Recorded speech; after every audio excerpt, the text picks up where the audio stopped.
Buenas tardes, ya nos habíamos saludado anteriormente y el día de hoy vamos a ver nuestra enseñanza del Sermón del Monte. Nuestra siguiente enseñanza es Jesús y el adulterio. Amén. Y bueno, es un tema que la verdad, pues no sabía ni qué hacer, ni cómo decirlo, ni cómo, o sea, no tenía idea porque pues no he sufrido yo un adulterio, ¿verdad? Pero sí hay que investigar y estudiar al respecto porque pues a veces podemos decir que no lo he sufrido y puede ser que sí, o puedo yo también estar haciéndolo sin darme cuenta, ¿no? Esperemos ese no sea el caso. Bueno, está pasando el panadero con el pan. Bueno, voy a leer un poquito mis notas. Ya saben que yo de repente leo mis notas y voy a empezar. Dice, regresando un poco al tema de la ley, ¿sí? Ya vimos, ¿se acuerdan que vimos con René el tema de la ley? Entonces, en la ley, bueno, vienen los 10 mandamientos, ¿verdad? Esa ley, no solamente estamos hablando de la ley ceremonial, de sacrificar, de que la lavación y que no. Estábamos hablando de la ley de los 10 mandamientos, ¿verdad? Entonces, bueno, regresando un poco al tema de la ley nos enseña que se reduce en dos mandamientos. Jesús resumió la ley en dos mandamientos, que es amar a Dios con todo tu corazón, con toda tu alma, con toda tu mente, con todas tus fuerzas. Y el segundo mandamiento es amar a tu prójimo como a ti mismo, ¿sí? ¿Y cuál es el propósito que tiene la ley para enseñarnos? La ley tiene dos propósitos para enseñarnos. Y el punto número uno que nos enseña la ley es para saber qué tan grande es nuestro pecado, ¿sí? Pues, o sea, ¿cómo que para qué tan, o sea, cómo saber qué es tan grande mi pecado? Todos los pecados, absolutamente todos, tienen la misma medida. Toda paga del pecado es muerte. Todo pecado nos separa de Dios. No importa si es pequeño o si es grande. El pecado siempre nos va a separar de Dios. Eso es importante saberlo. Pero el otro punto que también quiero mencionar con referencia a la enseñanza que nos trae la ley es que todos tenemos necesidad de un Salvador, que es el Señor Jesús. Amén. Esto nos enseña la ley. La ley nos enseña qué tan grande es nuestro pecado, pero también nos enseña la gran necesidad que tenemos nosotros como seres humanos de un Salvador, que es Jesús. Vamos a dar inicio a nuestra enseñanza del día de hoy de Jesús y el adulterio, y esto lo vamos a encontrar en Mateo 5, 27 al 30. Ahí vamos a comenzar a ver nuestro versículo de esta noche que vamos a aprender. Y lo voy a leer. Mateo, ¿qué dijiste, amiga? No escuchamos bien. Mateo 5, del 27 al 30. Voy a acercar un poquito, no de nada. Voy a acercar un poquito la compu porque creo que la computadora en él tengo que hablarle directo. Si no, no se escucha. Mateo 5 del 27 al 30 nos dice,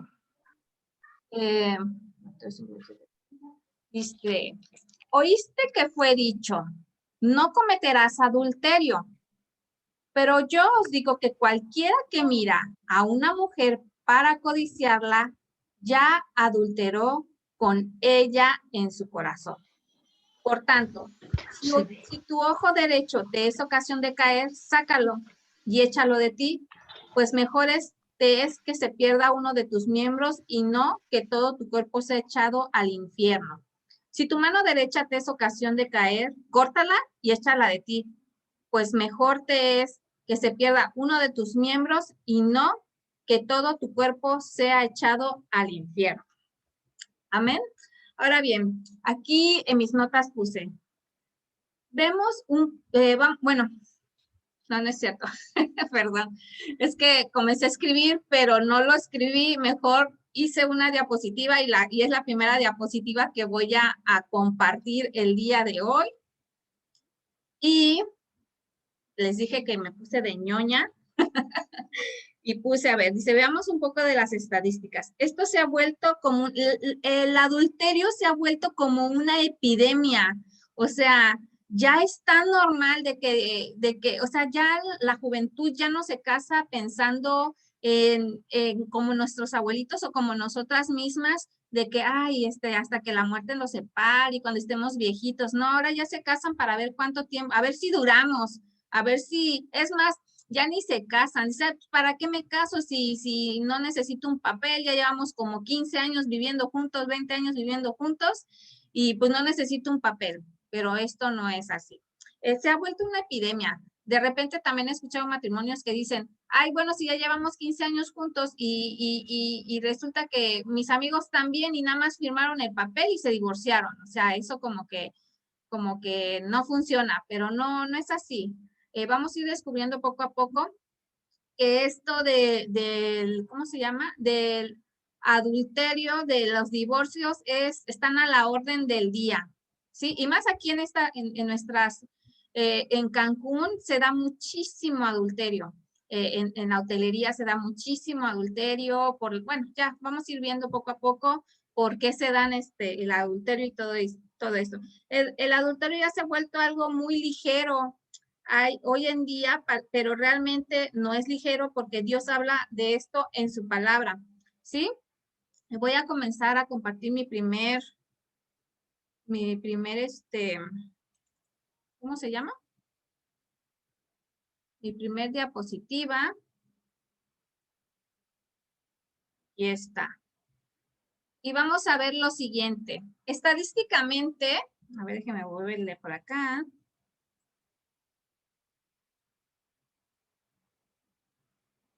Vamos a ver las estadísticas que, perdón por el desorden de mi, ¿cómo se llama? De mi computadora. Pero bueno, estadísticamente el adulterio, el matrimonio, bueno, se hizo un estudio estadísticamente sobre el adulterio y menciona lo siguiente, el matrimonio que terminan en adulterio, el porcentaje de matrimonios que terminan en adulterio es del 50%. O sea que si el 14 de febrero se casan 500 personas en el registro civil, 250 parejas van a terminar en adulterio. O sea, ni siquiera en divorcio, en adulterio. ¿Ok? Como punto número 2, vemos los hombres que admitieron haber sido infieles en un pasado fue del 50%, ¿sí? O sea, la mitad de los hombres han admitido que han sido infieles en algún pasado, ¿sí? Vemos que el matrimonio donde unos o ambos admiten infidelidad física y emocional es del 50%. Al menos, por ejemplo, en un matrimonio en 10 matrimonios, por lo menos uno o ambos han tenido infidelidad física y ojo con esto, emocional. A veces no necesariamente tiene que ser una infidelidad física, sino emocional, el 50%. Dice, el matrimonio donde las mujeres admiten infidelidad es un 55%. Esto quiere decir que nosotras las mujeres eh, somos más, ¿cómo se dice? Más francas en esto, o sea, no mentimos de que, ay, no, pues yo no te soy infiel, o sea, un 5% más, somos más francas en este asunto, que admitimos, pues. Hombres que admiten estar dispuestos a ser infieles sin ser descubiertos es un 70%, o sea, los hombres que dicen, bueno, va, yo me aviento a ser infiel, pero sin que me descubran, es un 70%. Y las mujeres también tenemos un 70% de estar dispuestas a ser infieles sin ser descubiertas. Estas son las estadísticas que nos manejan con referencia a lo que es, voy a dejar de compartir, a lo que es el adulterio. Así están las estadísticas del adulterio en esta época, ¿sí? Ahora bien, dice, los fariseos decían, no cometerás adulterio, es decir, que no vas a tomar la mujer de tu prójimo, pero Jesús dijo que cualquiera que mira a la mujer de su prójimo para codiciarla, ya adulteró en su corazón. Y vamos a ver nuestro primer ejemplo. En 2 de Samuel 11, del 1 al 27, no lo busquen, yo lo busco y lo voy a leer rápido. 2 de Samuel 11, del 1 al 27. Y nos dice así. Ay, no, perdón, sin querer, fui a otro donde no. Déjenme ir al correcto, acá está. Que luego divido mi Biblia con papelitos para que sea más rápido y no estar ahí buscando. Dice, aquí vemos a David. Este es el ejemplo que vamos a ver de David cuando pecó con Betsabé. Dice, aconteció al año siguiente, en el tiempo que salen los reyes a la guerra, que David envió a Joab y con él a sus siervos y a todo Israel y destruyeron a los amonitas y sitiaron a Rabá, pero David se quedó en Jerusalén.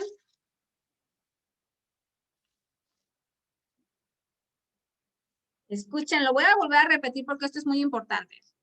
Aconteció al año siguiente, en el tiempo que salen los reyes a la guerra. Ese es punto número 1, ¿ok? David no salió, David se quedó en Jerusalén. Y sucedió un día al caer la tarde que se levantó David de su lecho en la tarde. O sea, se quedó acostado todo el día. Ya hasta en la tarde se levantó de su cama, ¿sí? Y se paseaba sobre el terrado de la casa real y vio desde el terrado a una mujer que se estaba bañando, la cual era muy hermosa. Envió David a preguntar por aquella mujer y le dijeron, aquella es Betsabé, hija de Aliam, mujer de Urías Eteo. Y envió David mensajeros y la tomó y vino a él y él durmió con ella. Luego ella se purificó de su inmundicia y se volvió a su casa. Y concibió la mujer y envió a hacerlo saber a David diciendo, estoy encinta. Entonces David envió a decir a Joab, envíame a Urías Eteo. Y Joab envió a Urías a David. Cuando Urías vino a él, David le preguntó por la salud de Joab y por la salud del pueblo y por el estado de la guerra.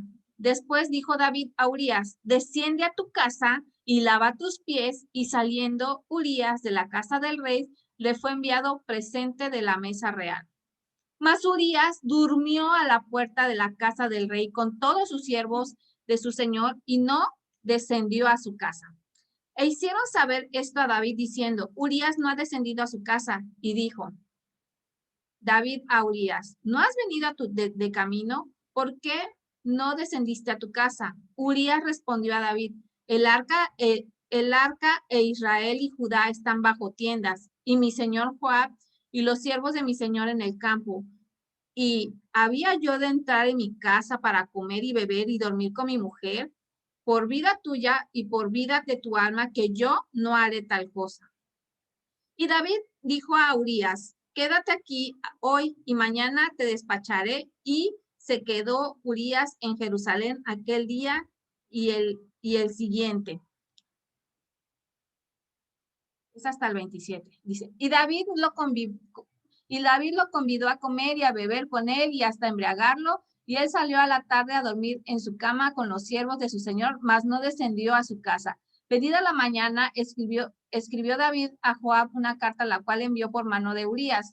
Y escribió la carta diciendo, poned a Urías al frente en lo más recio de la batalla y retiraos a él para que sea herido y muera.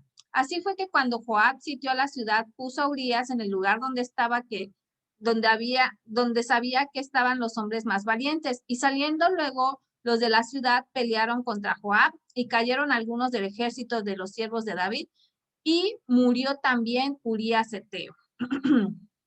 Entonces envió Joab e hizo saber a David todos los asuntos de la guerra y mandó al mensajero diciendo, cuando acabes de contar al rey todos los asuntos de la guerra. Y bueno, me paso al 24. Dice, pero los flecheros tiraron contra tus siervos. Bueno, ya les está contando la historia de qué pasó con este Urías. Dice, y dijo el mensajero a David, prevalecieron contra nosotros los hombres que salieron contra nosotros al campo, bien que nosotros les hicimos retroceder hasta la entrada de la puerta. Pero los flecheros tiraron contra tus siervos desde el muro y murieron algunos de los siervos del rey. Y murió también tu siervo Urías Eteo. Y David dijo al mensajero, así dirás a Joab, no tengas pesar por esto, porque la espada consume ora a uno, ora a otro, refuerza tu ataque contra la ciudad hasta que te rindas y te alientes. Oyendo a la mujer de Urías que su marido Urías era muerto, hizo duelo por su marido. Y pasado el luto, envió David y la trajo a su casa y fue ella su mujer y le dio a luz un hijo. Mas esto que David había hecho fue desagradable ante los ojos de Jehová. Aquí vemos un ejemplo muy claro de cómo Jesús dice que no desearás a la mujer de tu prójimo. Voy a pasar un segundo, bueno, primero voy a leer mis notas, dice. En este caso, el pecado entró por los ojos de David. ¿Se acuerdan que vimos en Mateo 5:29, que ya se me perdió mi marca? Mateo 5:19, 29, perdón. 19 o 29. Ahorita lo busco. Mateo 5, 27, perdón.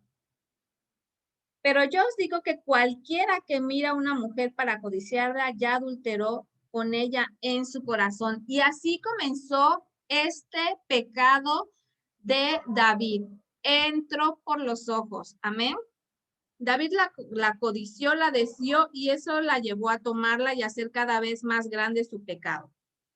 Vamos a ver, les voy a pasar una presentación de cómo fue el proceso de pecado de este, ¿cómo se llama? De este David. Amén. Aquí vamos a comenzar. Déjenme. Ahí está. Listo. Bueno, aquí vemos, déjenme achicar esto. Dice, aquí comenzamos. Primer punto número 1, y se los mencioné y lo volví a leer. David no salió a la guerra. Se quedó en el palacio cuando era el tiempo de guerra de los reyes. Amén. Después de que, bueno, era un tiempo en el cual él tenía que estar en la guerra y no estaba en la guerra. Este es un problema. Este es el primer punto que David, ahora sí que dejó a un lado las armas, la batalla, para quedarse. Yo así lo veo, no sé si ustedes, no sé qué opinen, a lo mejor voy a ser muy drástica, pero se quedó a holgazanear porque dice que se levantó hasta la tarde de su lecho, o sea, hasta la tarde se levantó y salió a pasearse y fue cuando vio a Betsabé, ¿sí? Aquí vemos en el punto número 2, vio a Betsabé bañándose. Ahora bien, si él vio a Betsabé bañándose, ¿por qué siguió mirándola? Un ejemplo que yo me acuerdo, no sé si ustedes se acuerdan, voy a poner aquí para poder verlas porque no las veo. Un ejemplo que, que me acordé, ¿se acuerdan de José? El que estaba con Potifar, que tenía una esposa que era bien tremendilla y que de repente la mujer quiso acostarse con José, pero ¿qué hizo José? Ya se había quitado la ropa y todo eso, pero lo que hizo José es levantarse y dejó sus ropas ahí tiradas en el lecho de la mujer y se fue corriendo y fue que lo acusaron y porque había dejado sus ropas. ¿Qué quiere decir? Que José era un hombre que era tan importante su relación con Dios No estoy diciendo que David no, pero para él era tan fuerte y tan importante no fallarle a Dios de esa manera, que él dejó sus ropas y huyó de pecar, de hacer este grande mal contra su jefe de trabajo, contra Potifar, contra su señor, creo que dice así. Entonces, pues él corrió y huyó, pero aquí vemos algo muy diferente en David, que David fue un hombre conforme al corazón de Dios. Sin embargo, ¿por qué siguió mirando? Aquí vamos a ver en Santiago 1 del 12 al 15, lo voy a leer. Déjenme buscarlo. Santiago. Si se me perdió la hojita. Ahí está. Santiago 1 del 12 al 15 nos dice, bienaventurado el varón que soporta la tentación, porque cuando haya resistido la prueba, recibirá la corona de la vida que Dios ha prometido a los que le aman. Ahí va la respuesta. Cuando alguno es tentado, no diga que es tentado de parte de Dios, porque Dios no puede ser tentado por el mal, ni él tienta a nadie, sino ahí va la super respuesta, sino que cada uno es tentado cuando de su propia concupiscencia es atraído y seducido. Entonces, la concupiscencia, después de que haya concebido, da a luz el pecado. Y el pecado, siendo consumado, da a luz la muerte. Amén. Aquí vemos la causa por la cual David siguió viendo a Betsabé, porque él pudo haber visto, ahí está desnuda, y se va, se da la media vuelta y se va. Pero había una concupiscencia en la vida de David, y pues era ese deseo pecaminoso de codiciar a la mujer de su prójimo. Amén. La concupiscencia es un pecado, es un pecado desenfrenado, que no puedes frenar. Es un pecado de un deseo muy desenfrenado. Entonces, eso es una concupiscencia para las personas que no sepan qué es concupiscencia. Ahora bien, después de que vio aquí a Betsabé, hubo un deseo y Jesús dijo, cualquiera que mira para codiciar ya adulteró. Aquí ya ¿cómo se llama? David ya estaba dando el primer paso, que era ver y codiciar. Deseó, hubo un deseo en la vida de David. Posteriormente hizo el acto físico de tomarla. O sea, no solamente la deseó, no solamente adulteró en su corazón, sino también adulteró físicamente tomando a Betsabé e hizo incumplir la ley. Esa fue una falta de David. Permítame un momento, voy a meter a mi perrita que está ladre y ladre. Permítame un momentito.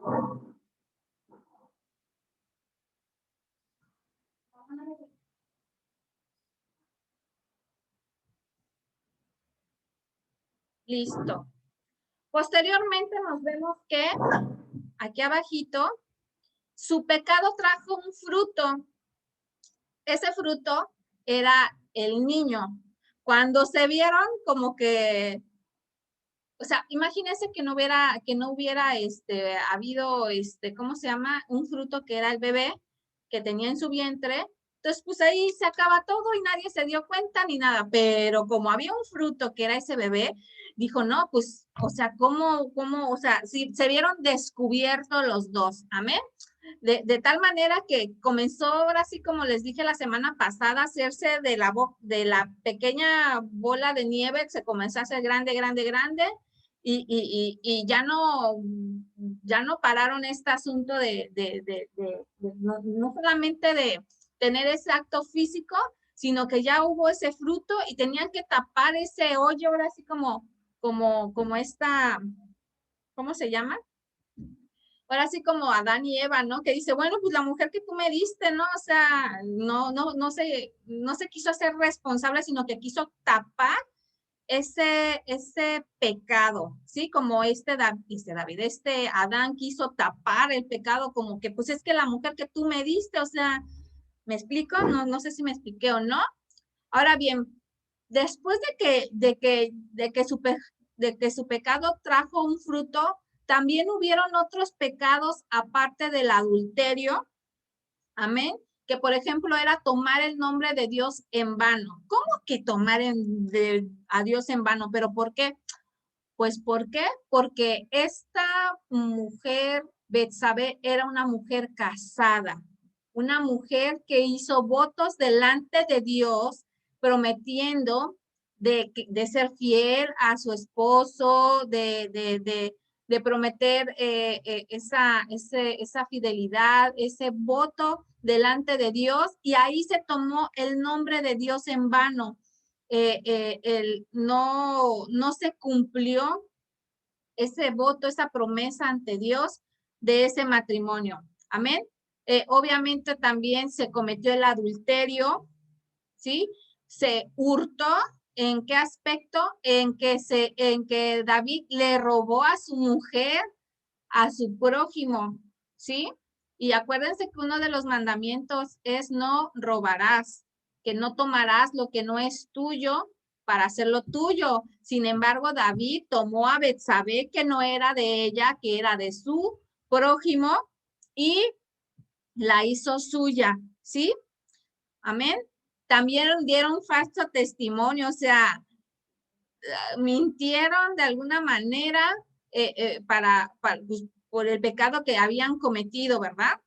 Y bueno, obviamente desde un principio hubo una codicia, y porque la escritura nos dice en Deuteronomio, no codiciarán la mujer de tu prójimo, ni su buey, ni su todo, ahí viene una serie, ahorita lo vamos a leer, ¿sí? Bueno, posteriormente vemos que todo pecado trae consecuencias, y vimos aquí en Segunda de Samuel que esto no agradó a Dios.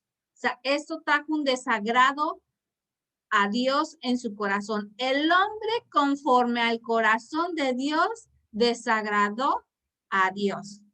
Amén. Pero todo, Dios siempre nos va a traer una enseñanza hermosa, y lo vemos aquí en Salmo 51. Déjeme.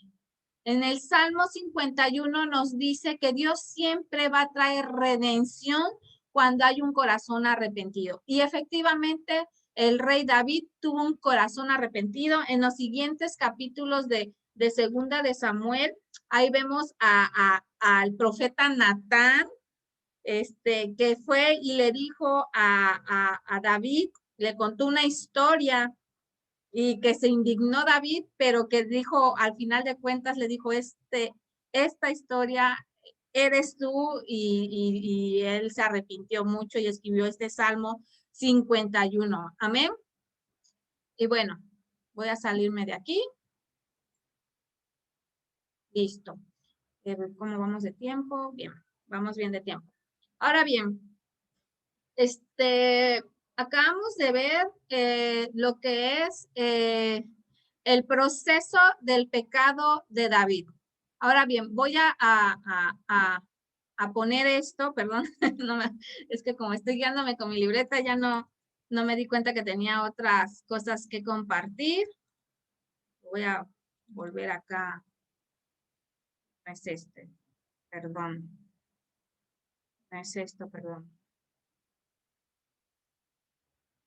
Déjeme ver cómo me salgo de aquí. Permítame un momento. Y ahorita me regreso. Ahí está, listo.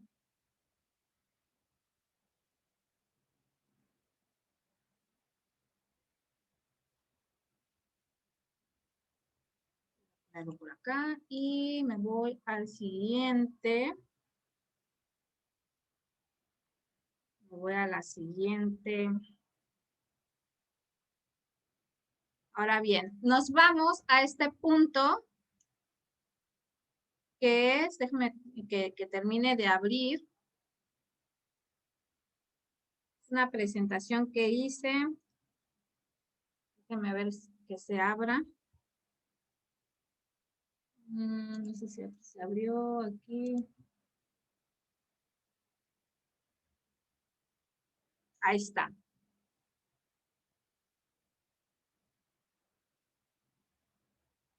Listo. Bueno.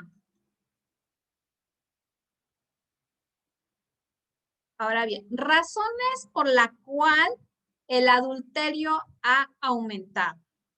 Vamos a ver como punto número 1, aquí vemos, en 1960, la década que le dio la vuelta al mundo fue la época de los hippies, de la liberación de las drogas, que todo es amor y paz y que nosotros ganamos la guerra con el amor haciendo el amor y todo ese show. Así comenzó el adulterio, ¿sí?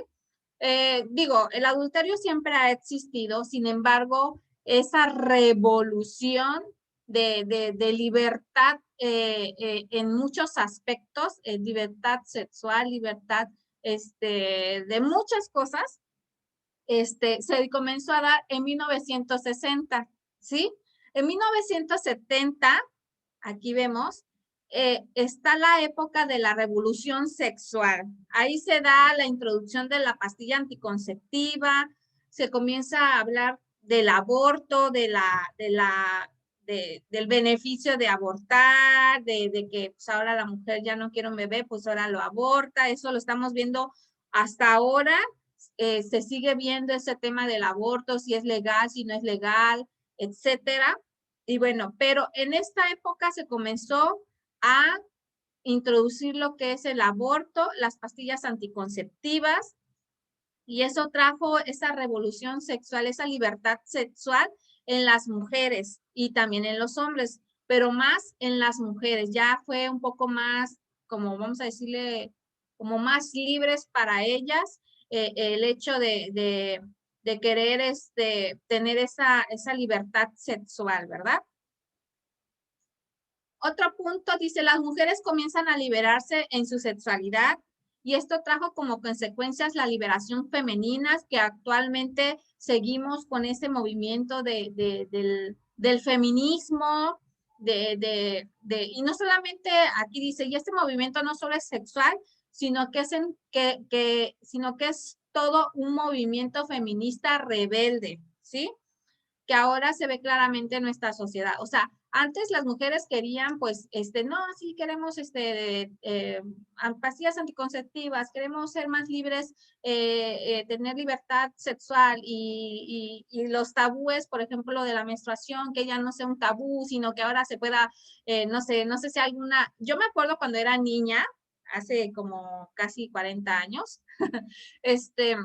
que de repente nos comenzaron los primeros comerciales de las toallas femeninas y que hablaban como que en secretos, ay, ya me vino y que no sé qué. Ahora es súper libre el tema de las toallas femeninas. Antes era un secreto, un tabú. Ay, ¿cómo crees que vas a hablar de la menstruación? No, ahora ya se habla con tanta libertad, pero eso no solamente, bueno, eso es normal, o sea, es algo común de las mujeres, ¿verdad? Sin embargo, ya las mujeres ya están viendo más allá, quieren ahora sí que sobajar a los hombres, su autoridad, pisotear la autoridad de los hombres, quieren un aborto legal, o sea, no tienen la conciencia de querer poder, algunas dicen que las mujeres que son violadas y las mujeres que vienen con niños con enfermedades y así, bueno, ok, pero y no doy ok, porque no creo que esté bueno que estén abortando o a menos de que a menos de que la mujer se encuentre en un momento muy crucial de vida o muerte, bueno, pues bueno, ni modo, ¿no? O sea, pero sin embargo, si nada más es porque no quiero tener un hijo, bueno, pues hay pastillas anticonceptivas, lo acabamos de ver, nada más porque quiero abortar, o sea, no creo que sea lo correcto.